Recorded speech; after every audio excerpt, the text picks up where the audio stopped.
Hey guys, this is Chris. Welcome back to the channel. If you are new here, I'm a CPA who recently started selling trading cards online. And my hope for this channel is to use it as a way to document my progress as somebody who has zero experience selling things online, as well as highlight some of the business aspects that you may run into if this is your first time running a business. Things like how to analyze your financial results, how to track your expenses, things of that nature that I don't think necessarily get talked about a lot in the trading card selling space. Um, this is the July 2026 financial results video. This is my third week of selling online. I got approved on TCG Player on July 13th. Um, so we're going to touch a little bit on week 3 of my experience and then go right into July as a whole. So as I said, we're going to focus on week 3 first. Then the bulk of our time is going to be spent on the July financial review. An extra topic for today is how I review shipping costs. And then we're going to move into my goals for the business moving forward. All right, so week 3, the big thing that happened was I moved up to TCG Player Level 2. So instead of listing only being able to list 100 cards, I'm able to list 500 now. That happened because I got 3 orders received feedback, all were positive. So that got me to the feedback threshold. I established what inventory I have to sell. I did that by going through all my binders, all of my bulk, and deciding what am I keeping, what am I selling. You'll see in my last couple of videos ago, I talked about the philosophy of collecting versus merely owning, and how I'm selecting which cards to sell and which cards to keep. I'll link that in top right or top left, wherever it ends up being.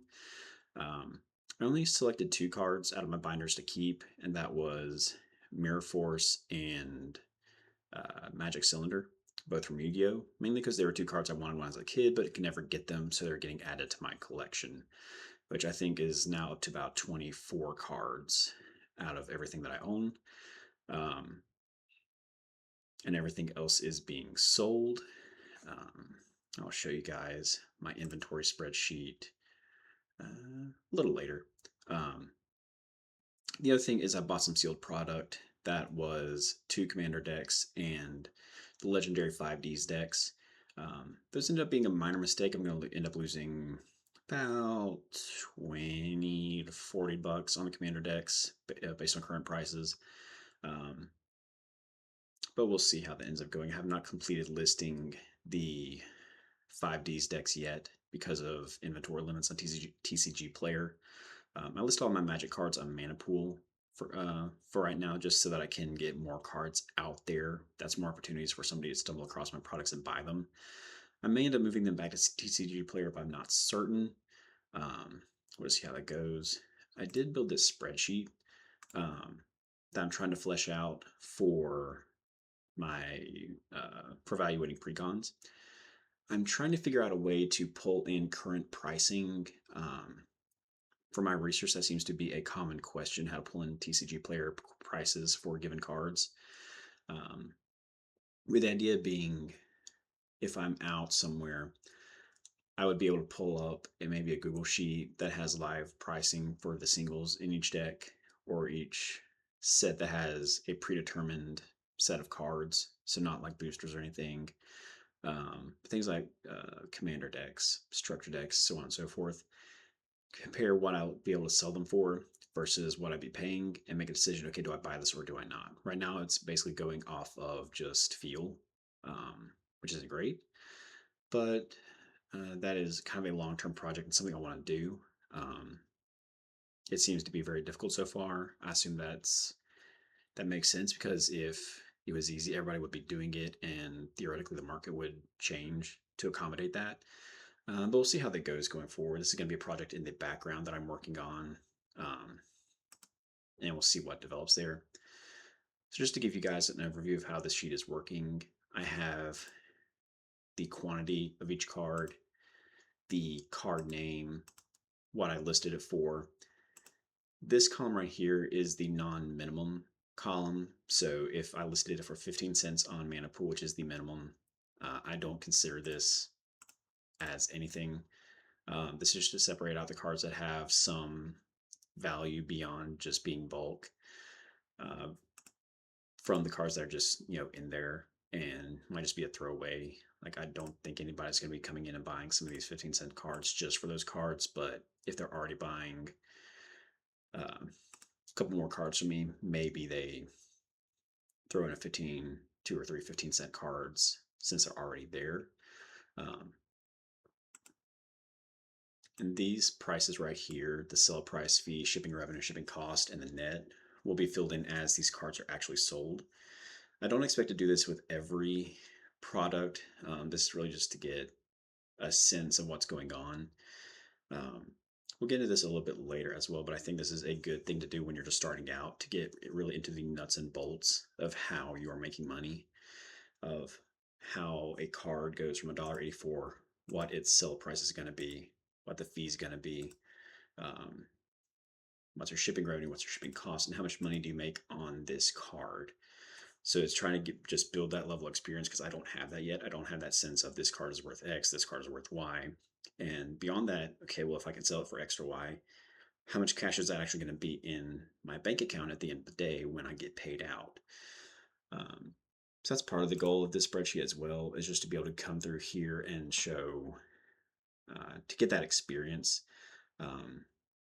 I've likened this to kind of, it's the proverbial working your way up from the mailroom, working at the very, very, very detailed level of which cards are being sold, how much you paid for them, how much you're getting for them. Um, and then as volume comes in, that should pay off later because I then have an experience of selling a variety of cards and a variety of sales that I have actually analyzed and looked at very closely. And that should translate to better judgment decisions going forward. So continuing over, this is the cost I paid, $54.74. And by the way, this is the Magic Aether Drift Living Energy, Magic Aether Drift Eternal Might, both Commander Precons, as well as that's not TGO, that is Yu-Gi-Oh! Anyway, so $54.74, that includes tax. I don't have any net from it yet because none of these cards have sold. Coming over here is where I convert this into an expected payout. So I'm using the mana pool fee structure because that's where I listed these cards. So I'm getting if I sell it for $5.20, this Academy Ruins, I'm going to pay $1.76 for the fee. I'm going to get $1.35 in shipping revenue. Cost me $1.10 to ship it out. That'll leave me with a net of $4.69 coming into my bank account after that is done. So I do the same thing for every card in here. I did not list basic lands. That's the only thing I'm not considering here. So I even have the tokens down here. I need to get Beast Servo added. It's a double face token that was not on Mana Pool, so I have not listed it yet because it wasn't available. So that should be a cost of $54.74, and if everything sells for its price, will result in only $35.69 of cash in, resulting in a loss of about $20, which is not great. Eternal Might is going to be a little bit worse, losing $23, give or take. And I have not listed everything for the 5Ds decks yet, and that was because of inventory limitations. I got these decks after, actually no, it wasn't even inventory limitations. I ran out of penny sleeves for Yu-Gi-Oh! And I had to purchase some more. So that was my limitation. I didn't want to open the Akiza and Crow decks until I got the penny sleeves to list them. Now I am in an inventory crunch because I only have space to list 2 more cards, and I have 100 cards between those 2 decks to list. The Yusei deck plus the tokens should give me $6 out of a $35 cost. We'll see how the rest of these turn out. And we have Fulos down here, which should help out a good bit. Maybe some of the Black Wings will help out. And there are something like Infinite Impermanence should be above the minimum. That's how I'm analyzing these precons. Like I said, I'm probably going to end up losing some. on most of these, but I think these I've sold a couple of effect veilers by now.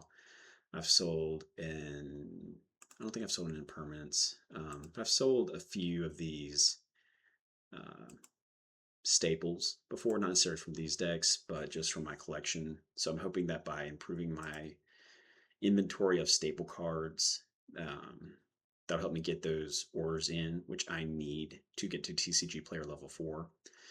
Um, there are no levels on Mana Pool, so the commander decks are going to be pure losses. But 5Ds, I can somewhat justify this as a way to get sales, which will get me to level 4 because I'm going to be getting something out of that at least. But for now, it seems like these were too high a price to pay uh, for what I'm going to be getting out of them, which is not what I wanted to see, but it is at least lessons learned. I have a better feel of where after I get these cards sell and I've analyzed the what I get out of them, post fees and shipping and everything. That'll give me a better sense of, okay, well maybe I don't buy Aether Drift at 54.74, maybe, but if I see it for 25.30, I have a chance to make some money out of that. So that'll help me calibrate my expectations and my sense for what price I need to pay going forward. And again, if you guys want me to make some of these for you, I do have links in the description that you can get in contact with me if you would like some help with the bookkeeping and the financial side of your businesses. This is kind of the kind of thing that um, I can certainly build for you guys as part of consultation, part of any ongoing work that we do, tailored to your specific needs. These are built in a way that makes sense to me, but they would be tailored to how you think, how you operate to make it make sense for you if we end up working together. So that was week 3. Now the July financial review. The bad news is on a cash basis, we lost $35.33. Good news is there are more sales coming in. I had most of my sales came in the last half of the month, which means the payouts aren't hitting until August, which means on the cash basis of accounting, which most people are going to be using, I'm not reporting that revenue until the cash actually hits my bank account. So August should be better. That's just the very delayed payout from TCG Player at work there. I think only my first couple of orders have paid out from TCG Player, and I still have another 4 or 5 that are just kind of out there in the ether waiting for the dates to hit and the cash to actually hit my bank account.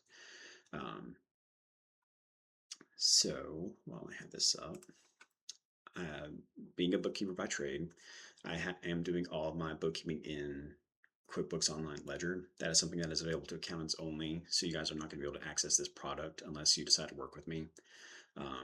But should you decide to work with me, this is how your financials will look at the end of each month. So for July, we're looking at the profit and loss, and this is how I would review my financials if I was not recording these videos. This is how it's been done at every company I've worked in and with.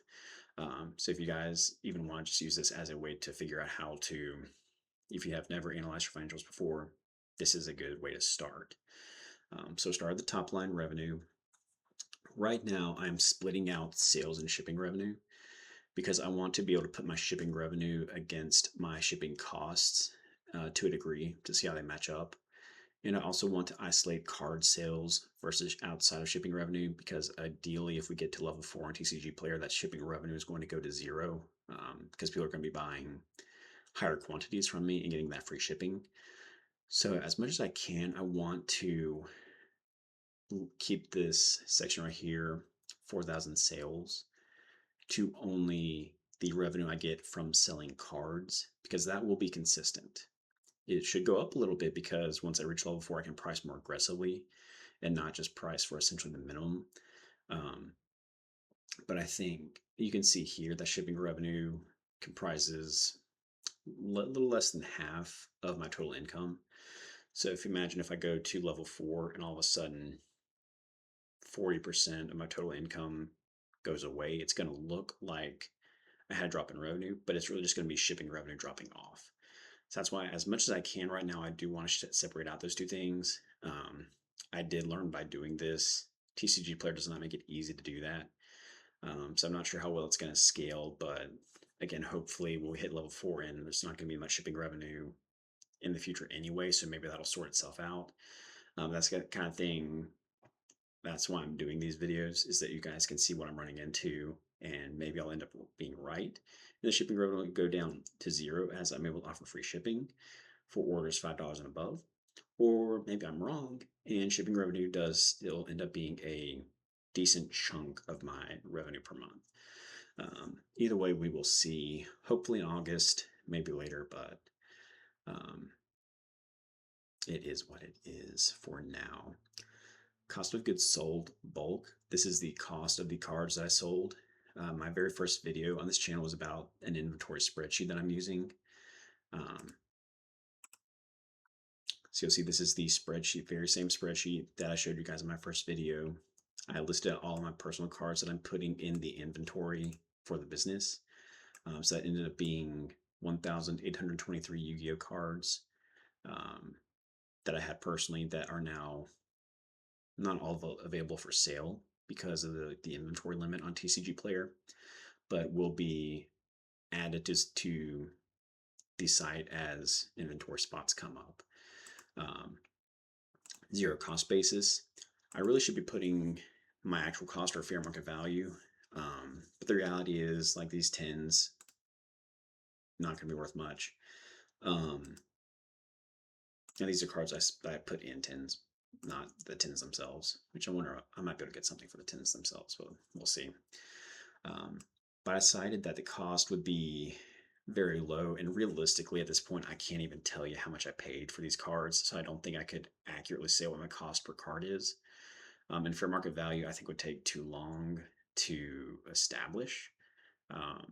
So at this point I'm okay putting 0 because that's going to result in higher taxable income. So the only negative effect would be I'm paying more in tax because I'm recognizing additional income by recognizing lower costs. So my revenue would still be what it is, but my costs would be lower than they would otherwise be, and I'll be paying tax on the difference. But I did not feel that the time it would take to establish these initial values was worth the tax savings. So that's why a lot of these will have a cost of 0. This is the legendary 5Ds decks. They came with a total of 156 cards. My cost was $35.03. You'll see it like in my first video I showed you that this works out to 2 cents per card. That is 1979 by 3503. Let me double check that. Wrong way.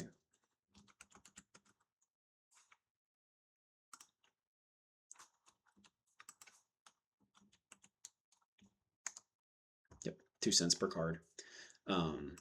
And I sold 5 cards in July for a total of, rounded, that's 9 cents of cost of goods sold. My remaining inventory is $34.94. Cards remaining, 1979 less 5, 1974. Total cost of inventory is $34.94 for Yu-Gi-Oh!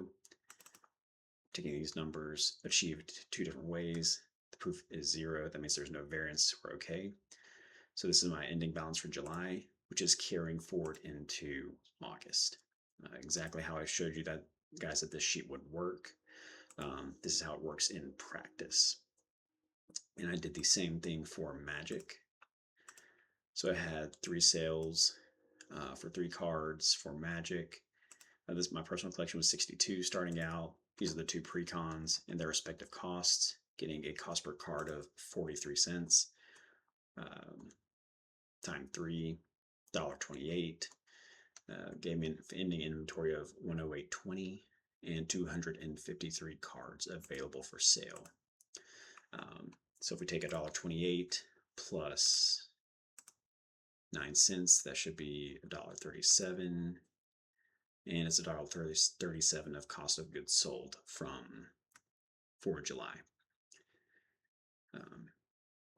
Platform fees between Mana Pool and TCG Player, $1.42. This is my gross profit. This is essentially the revenue I earned less the cost I incurred to get that revenue, which is primarily going to be the cost of obtaining inventory and the platform fees. I could argue putting shipping up there. Um, I think it's something that is best to do separately because mainly because we're recognizing platform fees and the cost of goods sold as cards are being sold, revenue is being recognized as cards are being sold. Whereas shipping, you're generally buying a 500 pack of envelopes, a roll of stamps, things that are going to be used for the next couple of months. Um, so there's not a direct correlation between this shipping cost and how much I actually shipped out in a given month. Um, I think it's useful to look at, and I do have that available on another spreadsheet that I use, but I don't think it makes sense to put it in the cost of revenue, you may say, just because the timing is a little bit different. Um, it's good to keep in mind, but it's not something that should be there on the financial statements themselves. Um, then I got some office supplies. This might actually be my best purchase this year.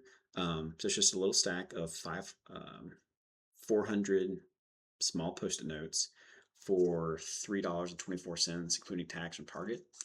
I'm using these for Yu-Gi-Oh because I had a lot of cards from the rarity collections, which have seven-ish rarities each, that are kind of hard to differentiate, and I may or may not have had to look at Ruxin 34 videos several times while listing cards to figure out the difference between the luxury rares.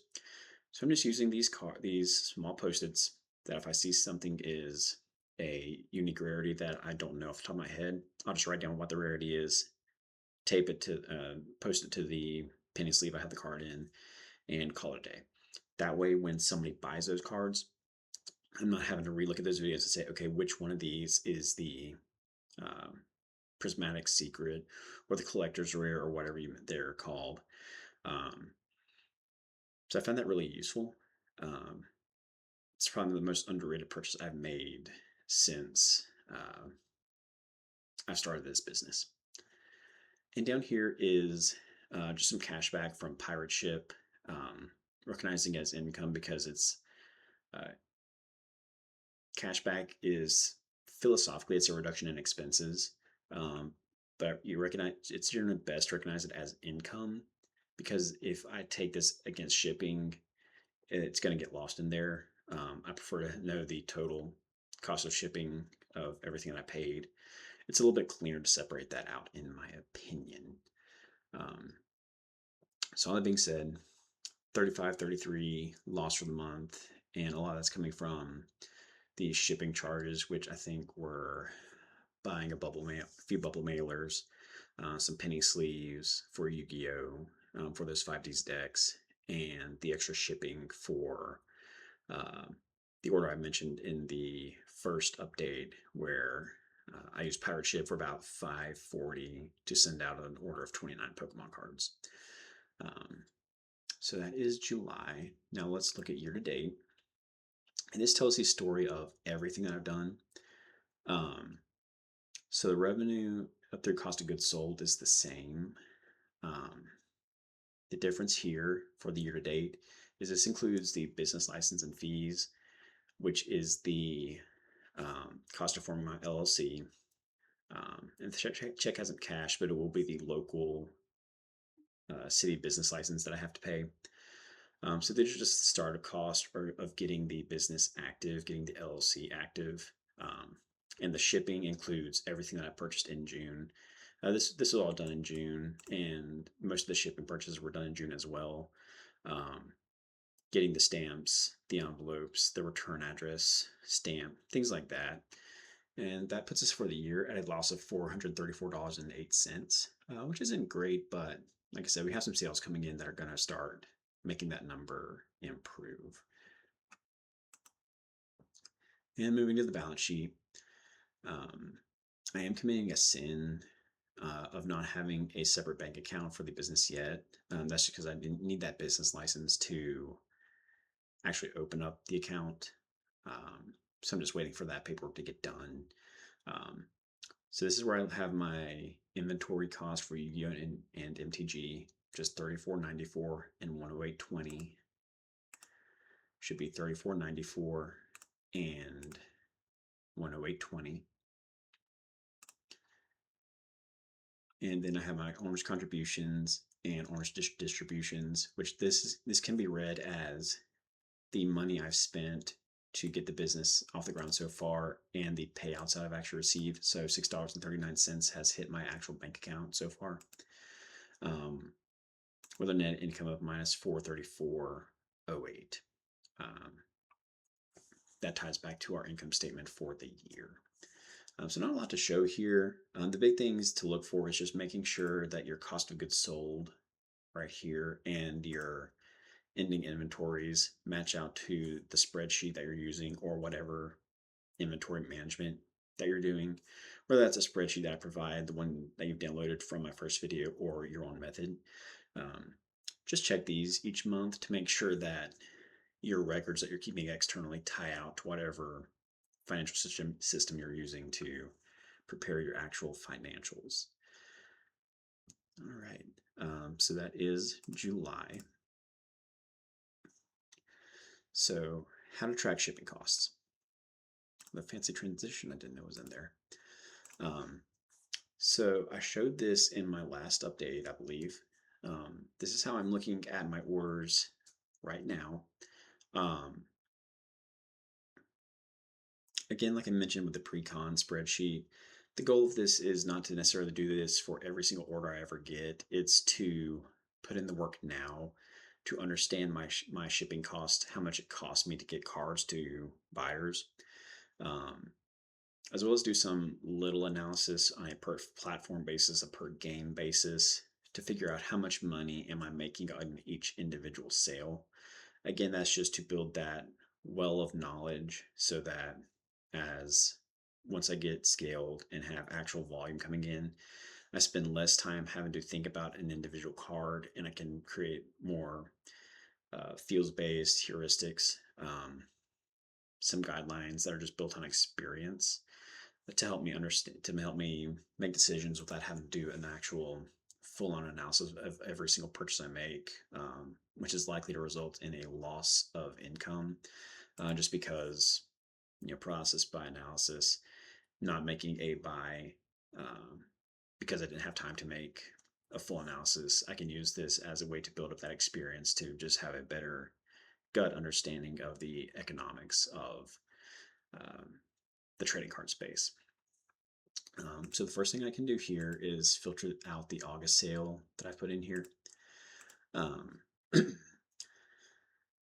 So this has my gross revenue, my shipping revenue, fees, shipping costs, gross margin in dollar terms, gross margin in a percent terms. And our first development this week is I had to buy some Yu-Gi-Oh! Penny sleeves, which are very misnamed because they're costing me 11 cents per. I had some I used a few years ago that I really liked that were cheaper, but this was basically the cheapest one I could find that I know works. So I'm trying to find some cheaper ones, but in a pinch, this was just the best I could do at $21.58 for 200 at 11 cents per. And I had to update my spreadsheet a little bit to do some logic so that if this is the game here is listed as Yu-Gi-Oh, it pulls in that 11-cent cost, and it pulls in 0 if it's Magic or Pokemon, because I'm still using my old stash of standard sized penny sleeves for those games, so I don't have any costs there yet. So what that's done is for Magic or Pokemon, it cost me $1.10 to send out a a given order, versus at least $1.21 for Yu-Gi-Oh! And that cost is going to go up by 11 cents per penny sleeve that I have to use, and that is all being done from this number right here. So this order had 3 cards, this only had 1, so that's why this cost only went up by 11 cents, and this one went up by 33. And what that's telling me is my margin on Yu-Gi-Oh! Can be higher if it's good. I believe this sale right here, um, there was a Droll Lockbird and I think a Red Eyes Dark Dragoon was the other one, as well as a Timaeus something or other from rarity from one of the Mega Tens, maybe 23. Because you can see these lower dollar value, the $1.25 sale, the $2 sale, 4, 356, all result in 60%, 41%, or 43% gains on the sale. In other words, $1.51 after on a sale of $2 or real sale of $3.49, I'm getting $1.51 of that. That revenue is actually hitting my bank account, or 43%.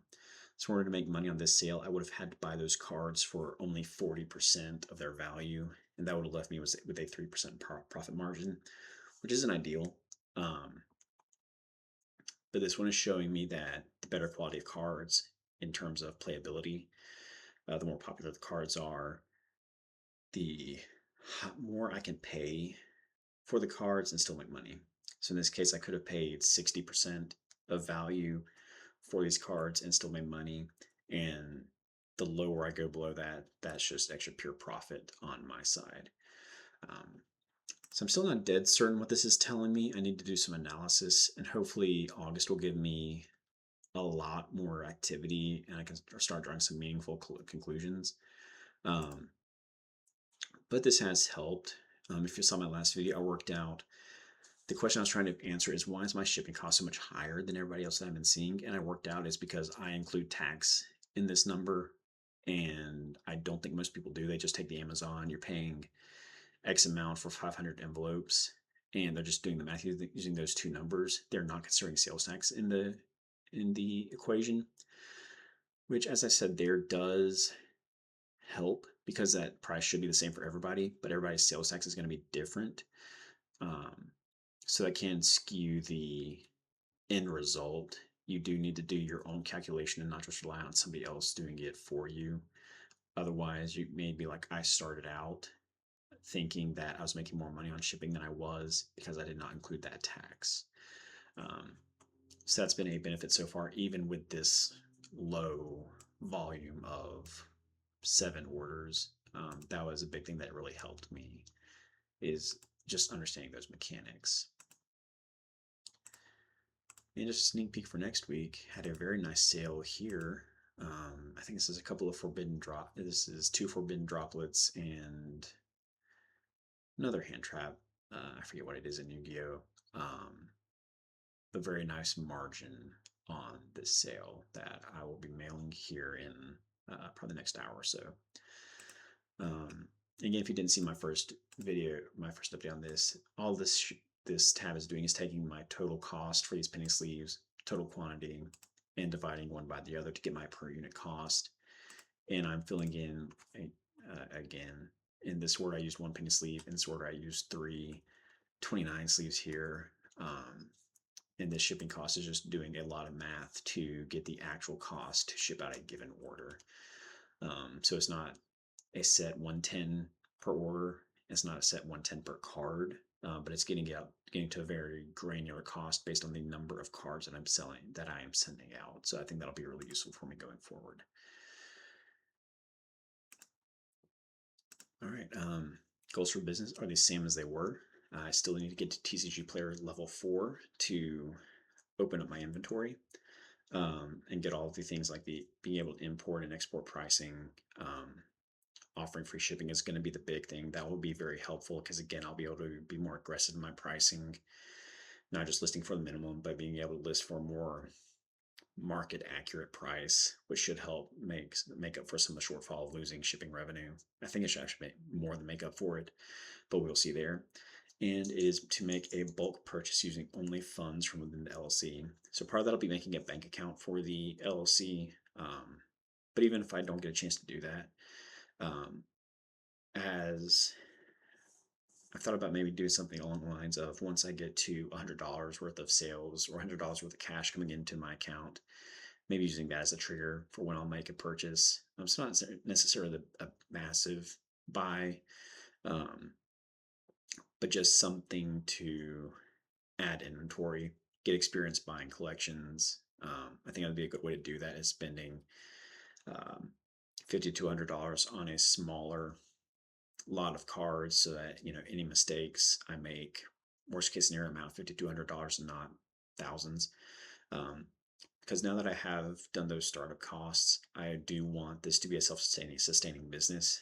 As I've mentioned previously, it's very easy to just throw money into a business saying, "Oh, I'm buying and selling cards," but have it run out. It's really running at a loss because I'm putting my own personal money in and selling for less money than what I put into the business. I want this to be able to generate cash that I can then take, buy collections, and sell the cards for more cash. Um, to be entirely self-sustaining and even get to the point where I can run this as a good sized side business is where I hope for this to finish up. But those are going to be my goals for hopefully level 4 in August. And I think, given the quantity of orders I need to complete to get to level 4, I should make enough in cash to make a bulk purchase, but that is also going to come down to timing. When do I get payouts and what is available at any given time to actually buy? So I'm hopeful for TCG Player level 4 in August, and bulk purchase may come after that, but we will see. And that is it for today. I have my links in the description below for a consultation if you're a new or existing TCG seller and you want to talk with a professional about how to run your business. I have links to my consultation there. I have a link to my inventory spreadsheet like you saw in this video that you guys can download for absolutely free to use on your own. I would encourage you to watch my very first video on how to use and set up the spreadsheet. That'll go into more in depth than what I did today. You can find me at woodhambookkeeping.com is my bookkeeping website, or email me at chris@woodhambookkeeping.com if you have any questions, concerns. If you just want to reach out about working together on the bookkeeping for your business. I also do tax and bookkeeping for other small businesses. So even if you're not in the TCG space, if you want to get set up a call to go over your bookkeeping needs for whatever you're doing, please feel free to reach out. And that is it, guys. Thanks for watching, and I will see you in the next one.